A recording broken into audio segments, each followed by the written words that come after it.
ঘড়িতে এখন সকাল বাজে 6টা, আর আমরা চলে এসেছি তাজমহলের নেচার ওয়ার্কে আমরা হেঁটে যাচ্ছি। খুব সুন্দর একটা সকাল, ঠান্ডাটা প্রচণ্ড কিন্তু এনজয়েবল, হেভি আরামদায়ক ঠান্ডা। ওই জন্য মাস্কটা খুলে রেখেছি। মাস্কটা পরো, মাস্ক খুলে পরে ঘুরে বেড়াচ্ছে। আমি ওকে বলছি কিন্তু আমি নিজেই এটা ছাড়া ঘুরে বেড়াচ্ছি না, তো এটা উচিত না, এখানে আসলে এভাবেই ঘুরতে হবে।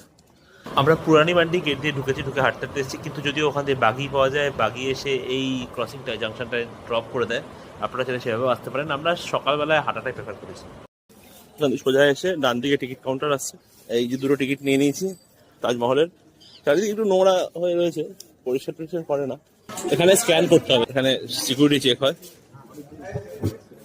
সিকিউরিটি চেক করলাম ওখান থেকে, সিকিউরিটি চেকের পরে এয়ারপোর্টের মতো আর কি গাইড নেবেন আপনারা। আমি নিইনি কারণ টাইম নেই আমাদের। ভোর হচ্ছে, সুন্দর লাগছে দেখতে জায়গাটা। বাবা ঠান্ডা কি, এই জায়গাটা সুন্দর করে মেনটেন, দেখেছো? টাকা নিয়ে ঢোকায় তো। ওয়াও,